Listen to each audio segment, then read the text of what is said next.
This video contains harmful or violent or suicidal content. We don't promote such activities.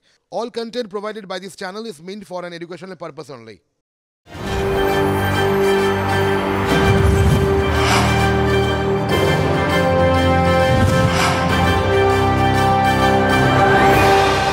নমস্কার, আমি অনির্বাণ চৌধুরী। শুরু করছি straight কাট। ক্ষতবিক্ষত সুন্দরবনের ফুসফুস, ম্যানগ্রোভের জঙ্গল কেটে সাফ হয়ে যাচ্ছে। না, এটা কোনো নতুন কথা নয়। আপনি এ নিয়ে বহু প্রতিবেদন, বহু টেলিভিশন রিপোর্ট দেখেছি। সুন্দরবনকে সব ঝড় ঝাপটা থেকে বুকে করে বাঁচিয়ে রেখেছে এই ম্যানগ্রোভ। সেই ম্যানগ্রোভ কেটে সেখানে নির্মাণ কাজ, ইট ভাটা তৈরির পরিণতি যে কত ভয়ঙ্কর সবাই জানি আমরা। তবু ম্যানগ্রোভ মাফিয়াদের কিন্তু রোখা যাচ্ছে না। বন দফতর দাবি করেছে 5 কোটি ম্যানগ্রোভ লাগানো হচ্ছে। বিশেষজ্ঞদের একাংশ বলছেন 5 কোটি ম্যানগ্রোভ লাগানোর জায়গাই তো গোটা সুন্দরবনে নেই। সুন্দরবনকে যাবতীয় ঝড়ঝাপটা, দুর্যোগ, এমনকি বন্যা থেকে রক্ষা করে যে ম্যানগ্রোভ, কিভাবে সেটা সবার চোখের সামনে, অ্যাডমিনিস্ট্রেশনের চোখের সামনে তা সাফ করে দিচ্ছে মাফিয়ারা।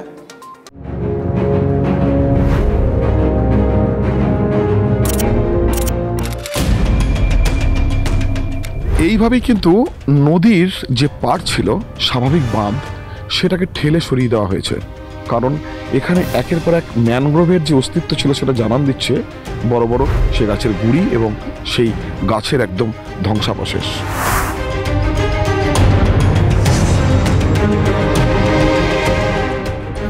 ঠিক পিছনেই রয়েছে নদী, আর নদীর পাড়ে মাটি ঠেলে নিয়ে যাওয়া হচ্ছে যন্ত্র দিয়ে। আর যে অংশটাকে ক্লিয়ার করা হচ্ছে ম্যানগ্রোভের জঙ্গল সাফ করে, সম্পূর্ণ বেআইনিভাবে সেখানে মাছের ভেড়ি তৈরি হচ্ছে। করছেন কারা? এলাকার প্রভাবশালী ব্যক্তিরা।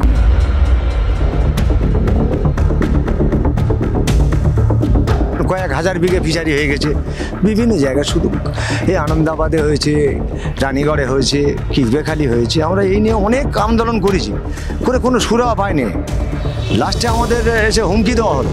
সুন্দরবনের মা হচ্ছে এই ম্যানগ্রোভ। আপনি সেই মাকে কেটে দিলে পর পর পর পর যা ওখানে বায়োডাইভার্সিটি রয়েছে, সমস্ত জীবেরা নষ্ট হয়ে যাবে, শেষ হয়ে যাবে। প্রধানত চর জমিতে কৃত্রিম বাদ দিয়ে ফিশারি করা, ম্যানগ্রোভ ধ্বংস করা বিশাল অংশ। আবার এই চর জমিতে বড় বড় ইটভাটা করো, ম্যানগ্রোভ ধ্বংস করো। হেলিকপ্টারে যদি সুন্দরবনের উপরে যদি যান আপনি, আমার সুযোগ ঘটেছিল, সুন্দরবনের ভেতরটা কিন্তু একদম আমার মাথার প্রশস্ত টাকের মতো।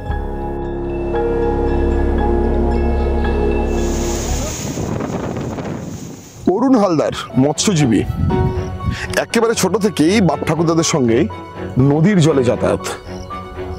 তিনি কিভাবে এই প্রকৃতির পরিবর্তন দেখছেন? কিছুদিন আগে থেকে দেখছি যে একটু ঝড় মতন হয়ে গেল, তখন থেকেই দেখছি কোনো সময় পশ্চিমে হাওয়া, কোনো সময় পূবে হাওয়া, কোনো সময় দক্ষিণে হাওয়া। তো এই যে জলের স্তর এত দূর বাড়তো, এই যে জল উঠতো কোটালে। আচ্ছা। আর এবার মরানিতে এখান থেকে অত দূর শুকনো থাকতো সব, কিন্তু ওইটা একদম পুরো একদম এই কোটালের মতন জল উঠে যাচ্ছে, মানে জলস্তর বেড়ে যাচ্ছে। দিনের আলোয় ম্যানগ্রোভ কেটে বিঘার পর বিঘা, এটা নয়, বলা চলে কিলোমিটারের পর কিলোমিটার ম্যানগ্রোভের জঙ্গল সাফ করে ভেড়ি তৈরির কাজ চলছে সুন্দরবনের বিভিন্ন প্রান্তে। ঠিক তেমন একটি জায়গা গোসাবা দ্বীপের লাহিড়িপুর গ্রাম পঞ্চায়েতের চরঘেরি। আর সেই চরঘেরির একদম ঘেরির পাড়ি দাঁড়িয়ে আছি। ডান দিকে দেখালেই দেখতে পাওয়া যাবে বিস্তীর্ণ অংশ গোমস নদী, যার উল্টো পাড়ে মরিচঝাঁপি রয়েছে। সেই গোমস নদীর পাড়ে অন্তত প্রায় 600 মিটার এলাকা জুড়ে এই মুহূর্তে কিন্তু ম্যানগ্রোভ কেটে জঙ্গল সাফ করে মাটি খুঁড়ে মেশিন দিয়ে ভেড়ি তৈরির কাজ চলছে।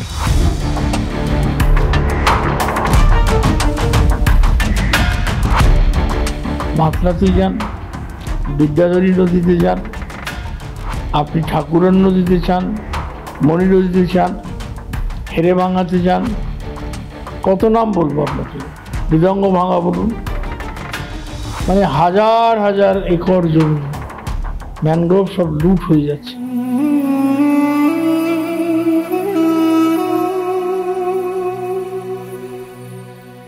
সুন্দরবন বিপন্ন, ওকে বাঁচাতে হবে। আর গত এক দশকে অর্থাৎ 10 বছরে ভারত ও দক্ষিণ পূর্ব এশিয়া থেকে কত ধরনের পশু পাখি কার্যত নিশ্চিহ্ন হওয়ার পথে? কোনো আইডিয়া আছে আপনাদের? বিশ্বাস করুন, আমারও ওরকম কোনো ধারণা ছিল না, কিন্তু সংখ্যাটা চমকে দেওয়ার মতো। ওয়ার্ল্ড ওয়াইল্ড লাইফ সোসাইটি বা WWLES এর সমীক্ষায় উঠে এলো, বিরল তকমা পাওয়ার মুখে দাঁড়িয়ে উপমহাদেশে এমন প্রাণীর সংখ্যা 80 থেকে 100-র মধ্যে এসে নেমে গেছে। শুধু ভারতেই এই সংখ্যাটা 75 থেকে 90-এর মধ্যে। বিলুপ্তির মুখে দাঁড়ানো মানে একটা নির্দিষ্ট এলাকায় বছরে 5 বারের বেশি যেসব পশু পাখির দেখা মেলেনি। এই 80টি পশু পাখির তালিকায় নির্দিষ্ট প্রজাতির আছে শকুন, বাজ, বিড়াল, জলজ প্রাণী এবং নানা ধরনের পাখি, আছে সাপ, বেজি সহ অনেক ধরনের পশু পাখি। এদের অধিকাংশকেই একমাত্র শহর কলকাতা বা গ্রামের দিকে আকছার দেখা যেত আগে। দেখুন, আমাদের ছোটবেলায় বা বেড়ে ওঠার সময় বাড়ির আশেপাশে যেসব পশু পাখির দেখা মিলত তারা হারিয়ে গিয়েছে, তাই না? এখন শালিক দেখতে পান? কমে গেছে, একটা কি দুটো। চড়ুই পাখি দেখতে পান? পাই না তো আমি। সবচেয়ে আশঙ্কার কথা, শহর এলাকার পাশাপাশি গ্রামীণ এলাকাতেও বহু পশু পাখি বিরল তালিকাভুক্ত হয়ে যাচ্ছে। একসময় হামেশাই তাদের দেখা মিলত, তারাও কোথাও কোথাও যেন সব হারিয়ে যাচ্ছে। আমরা বাঘের সংখ্যা বাড়া নিয়ে অবশ্যই গর্বিত হতেই পারি, কিন্তু আমাদের এলাকার চারপাশে থাকা জীবজন্তু হারিয়ে গেলে কিন্তু বাস্তুতন্ত্রে ধাক্কা আসবেই।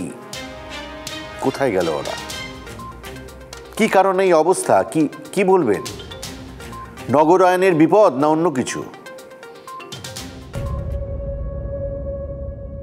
বন্যপ্রাণ, ওয়াইল্ড লাইফ, গালভরা শব্দগুলো খাতায় কলমে যতটা, বাস্তবে কি ততটা কার্যকর? খাদ্য খাদকের সম্পর্ক, বাস্তুতন্ত্র অথবা পরিবেশ রক্ষা, এই শব্দগুলো ভূগোলের বইয়ে অথবা সরকারি প্রকল্পে যুগ যুগ ধরে রয়েছে।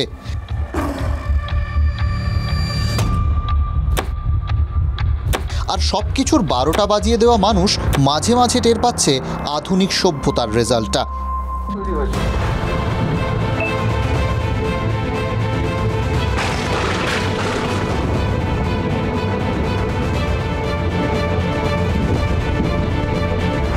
সভ্যতা শুরু থেকে এখনো পর্যন্ত পৃথিবীর 83% স্তন্যপায়ী এবং 50% উদ্ভিদ ধ্বংস করে ফেলেছে মানুষ। প্রায় 300 প্রজাতির স্তন্যপায়ী প্রাণীকে স্রেফ খাদ্য হিসেবে গ্রহণ করে পৃথিবী থেকে মুছে দিয়েছি আমরা। 1970 সালে সারা পৃথিবীতে যত স্তন্যপায়ী পাখি, সরীসৃপ ও মাছ ছিল, আজকের দিনে 60 ভাগই পৃথিবী থেকে হারিয়ে গেছে কেবলমাত্র মানুষের জন্য। সভ্যতা আধুনিক থেকে আরও আধুনিক হচ্ছে, জনবসতি বেড়েই চলেছে, সঙ্গে চোরাকারবারিদের চক্র, জঙ্গল কমছে। আর জঙ্গলের অধিবাসীরা? সুন্দরবনে 100 বাঘের খবর যতটা না উৎসাহের, তার থেকেও বেশি উদ্বেগেরও। জঙ্গল তো কমছে, বাঘেরা থাকবে কোথায়?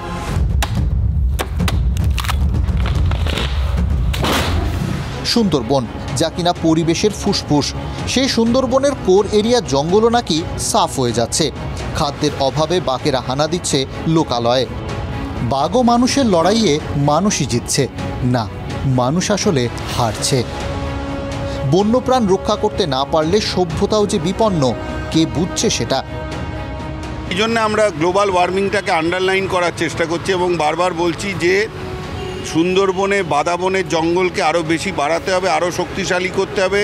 তার প্রধান কারণ হচ্ছে যাতে জঙ্গলের ধারণ ক্ষমতাটা বেশি থাকে। বাঘের সংখ্যাটা বাড়ছে যে পার্সেন্টেজে, সেই পার্সেন্টেজের প্রপোর্শনে কি আমাদের জঙ্গলের সংখ্যা বাড়ছে? ফলও ভুগতে হচ্ছে। ধূপগুড়িতে চা বাগানে দাপিয়ে বেড়াচ্ছে হাতির দল, 1 নয় 2 নয় 25টি হাতি। রেড ব্যাংক চা বাগানে আতঙ্ক। শুধু এখানেই নয়, উত্তরবঙ্গের বিস্তীর্ণ জঙ্গল লাগোয়া চা বাগান বা এলাকায় এটাই রোজ নামচা। চা বাগানে চিতাবাঘের হানাও কম হচ্ছে না। নাগরাকাটায় বন দফতরের পাতা ফাঁদে ধরা পড়ল পূর্ণবয়স্ক চিতাবাঘ। আসলে ফাঁদে পড়ছে মানুষই। আরামবাগে অজানা জন্তুর হানায় 15-20টি পশুর মৃত্যু ভাবাচ্ছে পরিবেশবিদদের। যাতে জঙ্গলের না ডিস্টার্ব হয় এটাকে আটকাতে পারলে, জঙ্গলটাকে যাতে আর অধিকার না করতে পারে, জঙ্গলে গাছ কাটা না হয়, এটা যদি ঠিক থাকে আমার মনে হয় জঙ্গলে বন্যপ্রাণীরা জঙ্গলেই ভালো থাকবে। শুধু জঙ্গল লাগোয়া নয়, খোদ কলকাতা সংলগ্ন নিউ টাউনের কথাই ধরা যাক। সাপের উপদ্রব, মৃত্যুর ঘটনাও ঘটে গেল। যে হারে বসতি গড়ে উঠছে তাতে সাপের আস্তানাতেই তো উপদ্রব চলছে। মানব সভ্যতার শুরু থেকে আজ পর্যন্ত যত প্রাণী হারিয়ে গিয়েছে তারা আর ফিরে আসবে না। বন্যপ্রাণ আর প্রকৃতির যে ধ্বংসলীলা চলছে তাতে মানব সভ্যতারও শেষের শুরু, বলছেন বিজ্ঞানীরাই।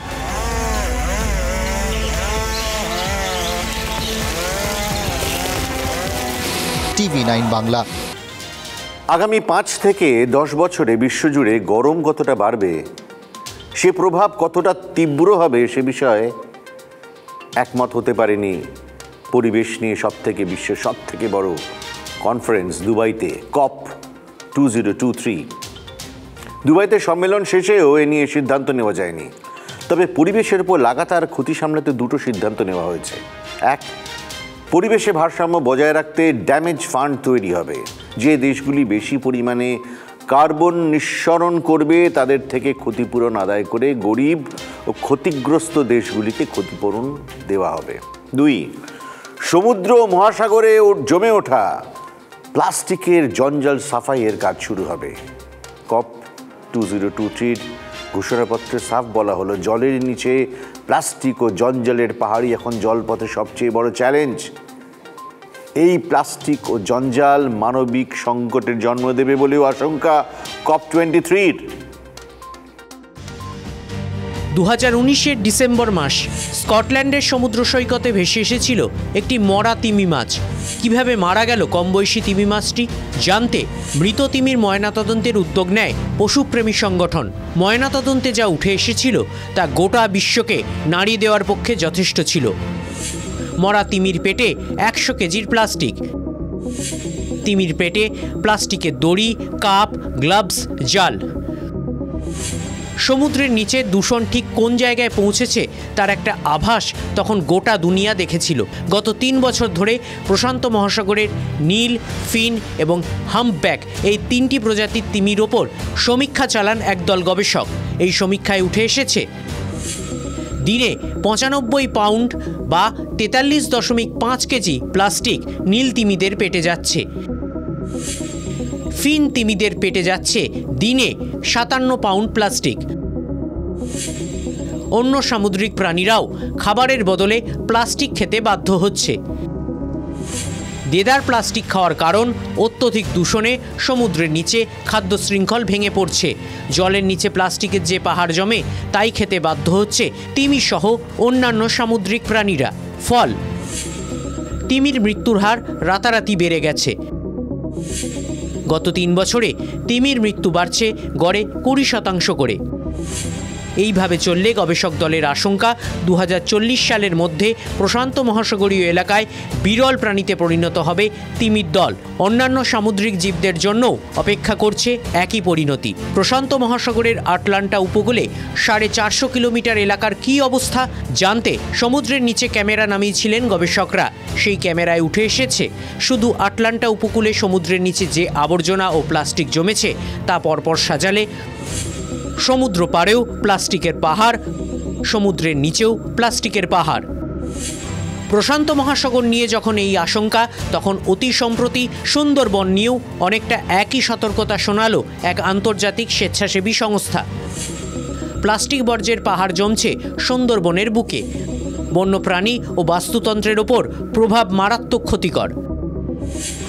সুন্দরবন থেকে ঢিলছোড়া দূরত্বেও প্লাস্টিক বা থার্মোকলের প্লেট ব্যবহার নিয়ে কোনো বিধি নিষেধ নেই। দেদার ব্যবহার হয় প্লাস্টিক। এইসব বর্জ্য ফেলা হয় পাশের নদীতে। এই নদীর বিপরীত দিকেই সুন্দরবন। বিভিন্নভাবে এলাকায় জমে থাকা প্লাস্টিক এখন ভাসে। এভাবে চললে অচিরেই সুন্দরবনের বুকে বড় বিপদের আশঙ্কা, বলছেন বিশেষজ্ঞরা। একদিকে প্রশান্ত মহাসাগর, অন্যদিকে সুন্দরবনের বদ্বীপ, খাঁড়ি, জঞ্জালে অস্তিত্ব হারানোর ভয়। সোমনাথ ভট্টাচার্য, TV9 বাংলা। বিদায় বাহাদুর। 2025 সালের 31 মার্চের মধ্যেই ভারতীয় সেনায় MiG-21 অধ্যায়ের সমাপ্তি, অর্থাৎ আর 15 মাসের মধ্যেই সেনা থেকে পুরোপুরি বসিয়ে দেওয়া হবে MiG-21 ইউনিটকে। MiG-27-এর মতো একেও ডাকা হতো বাহাদুর নামে। চলতি মাসেই ভারতীয় বায়ুসেনার একটি মিগ স্কোয়াড্রনকে পাকাপাকিভাবে বিদায় জানিয়েছে সেনা। ফলে বায়ুসেনা এখন কাজ করছে MiG-21-এর মাত্র 2টো ইউনিট, সেটিও ধাপে ধাপে বসিয়ে দেওয়ার সিদ্ধান্ত নিল সেনা। ভারতীয় বায়ুসেনায় মিগের জায়গা নেবে ভারতে তৈরি আমাদের গর্বের লাইট কমব্যাট এয়ারক্রাফট তেজস।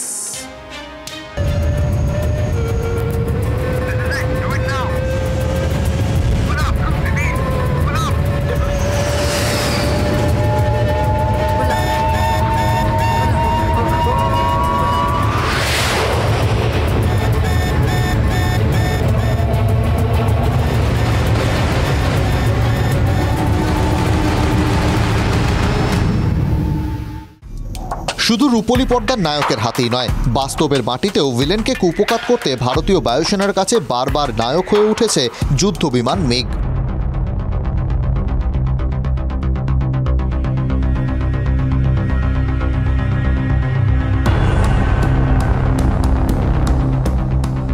সালটা 1962। চীনের সঙ্গে সেবার যুদ্ধে এঁটে উঠতে পারেনি ভারত।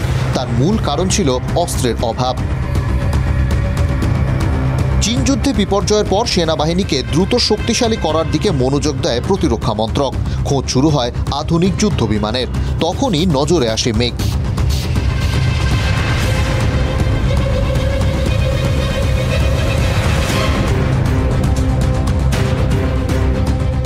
1963 মার্চ এপ্রিল নাগাদ সাবেক সোভিয়েত ইউনিয়নের তৈরি এই যুদ্ধবিমান কেনার সিদ্ধান্ত নেয় ভারত। কেন মনে ধরল মিগকে? প্রথম কারণ এর শক্তিশালী টার্বোজেট ইঞ্জিন। বিমানের ডানাতেও ছিল বিশেষ বৈশিষ্ট্য, যার মাধ্যমে যুদ্ধবিমান আচমকা নির্দিষ্ট কোণে বাঁক নিতে পারত। তখনই গতি ছিল 1700 কিলোমিটার প্রতি ঘন্টা। এছাড়া স্বল্প এবং মাঝারি পাল্লার ক্ষেপণাস্ত্র বহনে সক্ষম। একটানা 1000 কিলোমিটার উড়তে পারে। বেশ কয়েকবার খুঁটিয়ে পরীক্ষার পর সেই প্রথম ভারতীয় বায়ুসেনার হাতে আসে সুপারসনিক ফাইটার জেট। যুদ্ধবিমানটির প্রথম পর্যায়ের সংস্করণ ছিল MiG-21। সেবার সোভিয়েত ইউনিয়নের থেকে মোট 874টি MiG-21 কিনেছিল ভারত। মিগ যে কতটা বাহাদুর তার প্রমাণ মেলে 1965-তে। পাকিস্তানের বিরুদ্ধে যুদ্ধে প্রথম যুদ্ধবিমান ব্যবহার করল ভারতীয় বায়ুসেনা। এরপর বিমানের প্রযুক্তিতে কিছুটা বদল আনা হয়। আসে আধুনিক সংস্করণ MiG-21 FL। 1971 সালে পাকিস্তানের বিরুদ্ধে যুদ্ধে তার বাহাদুরি দেখে অবাক হয়ে যায় গোটা বিশ্ব। সেবার পাকিস্তানের ব্যবহার করা আমেরিকার সুপারসনিক ফাইটার জেট F-104-কে তছনছ করে দেয় MiG-21 FL।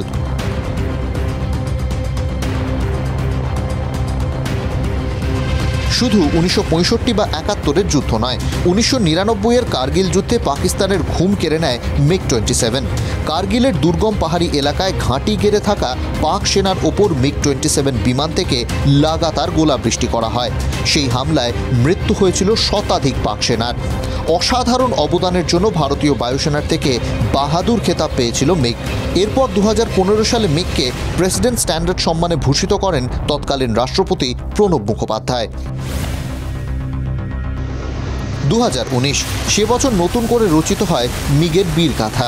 জঙ্গি ঘাঁটি ধ্বংস করতে 27 ফেব্রুয়ারি পাকিস্তানের বালাকোটে এয়ার স্ট্রাইক চালায় ভারত। সেদিন এই মিগ দিয়েই পাকিস্তানের F-16-কে উড়িয়ে দিয়েছিলেন ভারতীয় বায়ুসেনার উইং কমান্ডার অভিনন্দন বর্তমান। MiG-21-এর থেকে F-16 অনেক বেশি শক্তিশালী। সেদিন কিন্তু মিগের কাছেই হার মানতে হয়েছিল F-16-কে। মিগের সঙ্গে জড়িয়ে আছে আরও এক ইতিহাস। ভারতের প্রথম মহিলা পাইলট লেফটেন্যান্ট অবনী চতুর্বেদী 2018 সালে একা MiG-21 উড়িয়ে ইতিহাস রচনা করেছিলেন। 1985 সালে MiG-21 মডেলটি বানানো বন্ধ করে দেয় সোভিয়েত ইউনিয়ন। কিন্তু তারপরও এই যুদ্ধবিমানের সময়ে সময়ে আধুনিকীকরণ করে যায় হিন্দুস্তান এরোট্রনিক্স লিমিটেড। বদলে যায় নামও। দীর্ঘ 6 দশক ধরে পরিষেবা দিয়ে এলেও মিগকে নিয়ে বিতর্ক কম হয়নি। বহুবার মাঝ আকাশে ভেঙে পড়েছে এই বিমান। একটা সময় কাজে খুব দর হলেও এখন তার বয়স হয়েছে, সেই কার্যকারিতা তার আর নেই। তারপরেও কেন এই বুড়ো বাহাদুরকে বিদায় জানানো হচ্ছে না তা নিয়ে প্রশ্ন উঠতে শুরু করেছে। TV9 বাংলা। স্ট্রেট কাট আজ এ পর্যন্তই। আবার দেখা হবে সোম থেকে শনি প্রতিদিন রাত 10টায়। দেখতে থাকুন TV9 বাংলা, প্রথম থেকেই প্রথমে। Good bye.